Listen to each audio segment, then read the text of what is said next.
जहां पर राष्ट्रपति द्रौपदी मुर्मू एनआईटी के दीक्षांत समारोह में संबोधित कर रही हैं। के 18वें दीक्षांत समारोह में उपस्थित हरियाणा के राज्यपाल श्री बंडारू दत्तात्रेय जी, मुख्यमंत्री Shri Manohar Lal ji, director NIT Kurukshetra professor V Ramana Reddy ji, director triple IT Sonipat के प्रोफेसर दोजा जी, सभी अध्यापकगण, अभिभावकगण और प्यारे प्यारे विद्यार्थियों,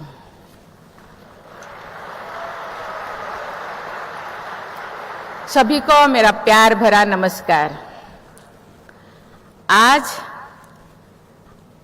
आप सभी के बीच इस सुंदर कैंपस में आकर मुझे बहुत खुशी हो रही है। शिक्षा से मेरा आत्मीय संबंध है। अपना सार्वजनिक जीवन शुरू करने से पहले मैंने एक विद्यालय में अध्यापन कार्य भी किया था। शिक्षा से जुड़ी किसी भी कार्यक्रम में आकर मुझे विशेष प्रसन्नता होती है। आज डिग्री प्राप्त कर रहे हैं सभी विद्यार्थियों को मैं हार्दिक बधाई और शुभकामनाएं देती हूं। आप सबके माता पिता, परिवारजनों, गुरुजनों और सभी प्रियजनों को भी मैं बधाई देती हूं। आपकी जीवन यात्रा में इस जगह तक पहुंचने में उन्होंने विशेष भूमिका निभाई है। आपकी सफलता के पीछे समाज का भी योगदान है। इसलिए मैं चाहूंगी कि आप समाज के प्रति अपनी कृतज्ञता व्यक्त करने के लिए समाज सेवा को भी अपनी प्राथमिकता में शामिल करेंगे। देवियों और स्वजनों, मुझे ये जानकर प्रसन्नता हुई है कि एनआईटी कुरुक्षेत्र इस वर्ष अपनी डायमंड जुबली मना रही है।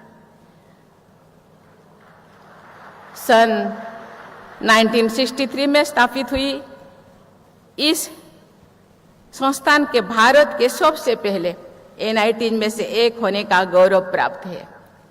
एनआईटी कुरुक्षेत्र में इस धर्म क्षेत्र में साइंटिफिक टेम्पर को प्रसारित करने में एक अत्यंत प्रभावशाली भूमिका निभाई है। पिछले 6 दशकों में देश और विदेश में उच्च शिक्षा के तकनीकी संस्थानों के बीच एनआईटी कुरुक्षेत्र ने एक विशिष्ट पहचान बनाई है। इस संस्थान के 40,000 से अधिक पूर्व छात्र ने राष्ट्र निर्माण में योगदान दिया है और विश्व स्तर पर देश की प्रतिष्ठा बढ़ाने में भी महत्वपूर्ण भूमिका निभाई है।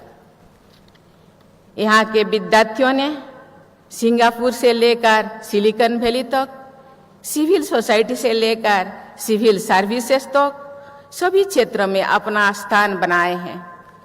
एनआईटी कुरुक्षेत्र की इस गौरवशाली यात्रा में शामिल रहे अतीत और वर्तमान के सभी अध्यापकों, छात्रों और कर्मचारियों को मैं बहुत बहुत बधाई देती हूँ।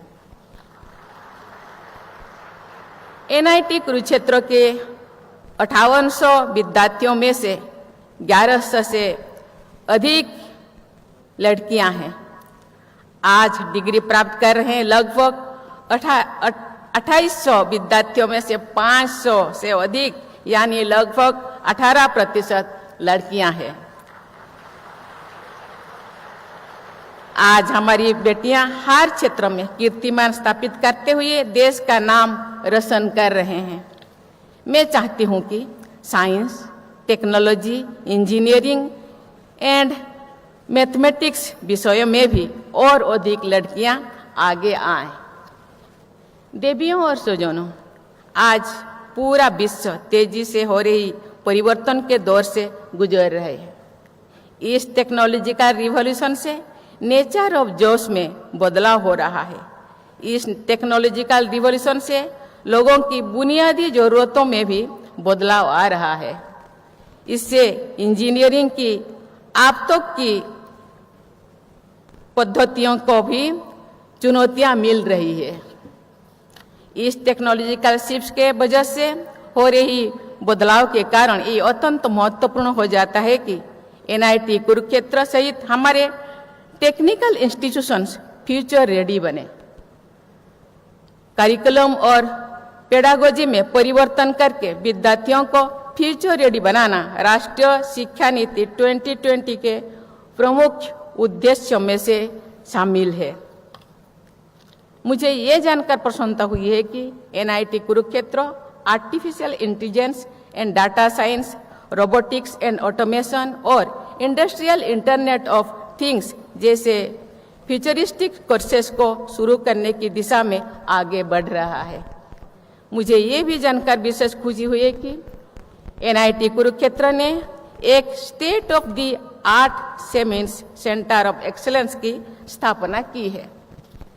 इस सेंटर में स्मार्ट मैन्युफैक्चरिंग और ऑटोमेशन डिजाइन तथा ई मोबिलिटी पर विशेष बल दिया जा रहा है।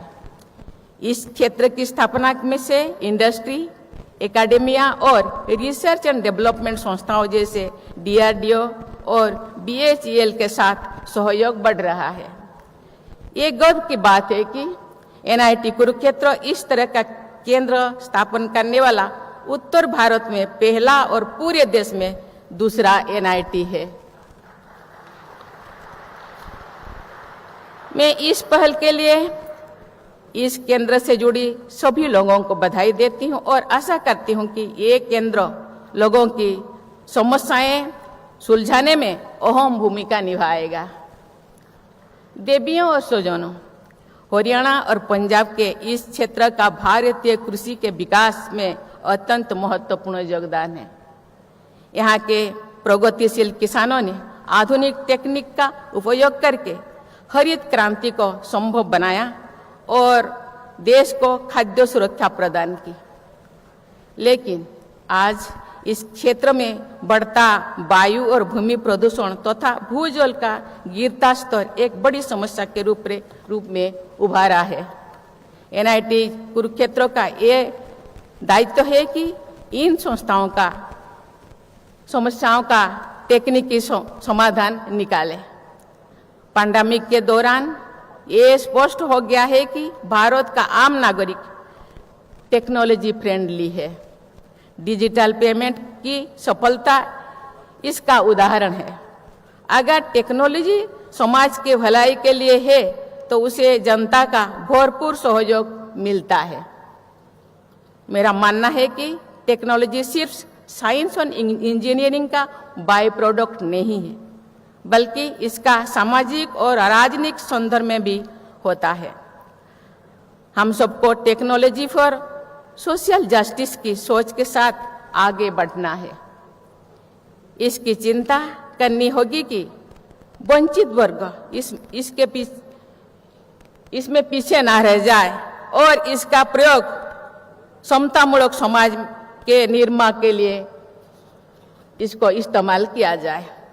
प्यारे विद्यार्थियों, हमारे संविधान में सभी नागरिकों के लिए कुछ फंडामेंटल ड्यूटीज का उल्लेख किया गया है। इनमें से एक है साइंटिफिक टेम्पर और spirit of inquiry and reform की भावना को विकसित करना। पूर्व राष्ट्रपति और महान शिक्षाविद डॉक्टर राधाकृष्णन ने सन 1964 में आईआईटी मद्रास के दीक्षांत समारोह में कहा था, and I quote, if we want to tackle the problems which our country faces, it is essential for us to develop science and technology.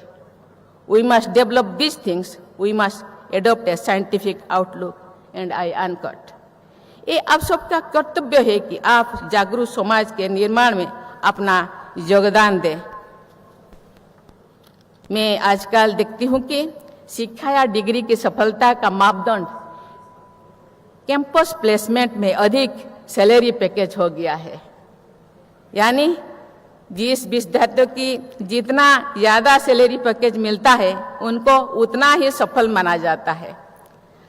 अधिक सैलरी पैकेज मिलना अच्छी बात है, लेकिन इसका मतलब ये बिल्कुल नहीं है कि जिस विद्यार्थियों को अच्छा से सैलरी पैकेज नहीं मिलता है उनकी योग्यता कम है। मैं आपको सलाह देती हूँ कि आप कभी भी अपनी सफलता को पैकेज के आधार पर ना अंके।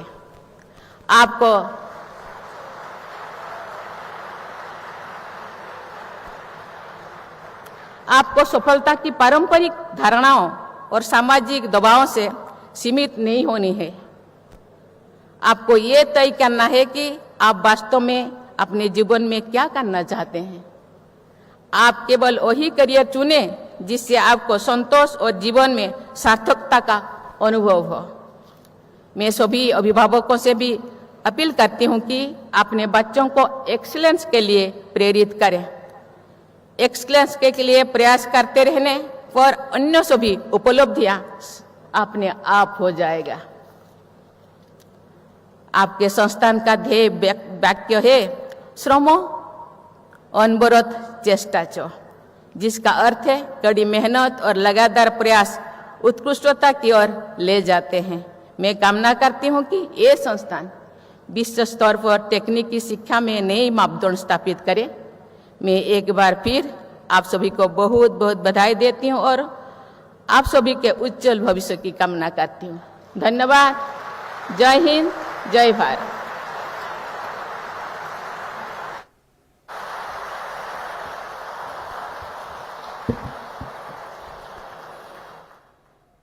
सीधा प्रसारण आप कुरुक्षेत्र से, हरियाणा के कुरुक्षेत्र से देख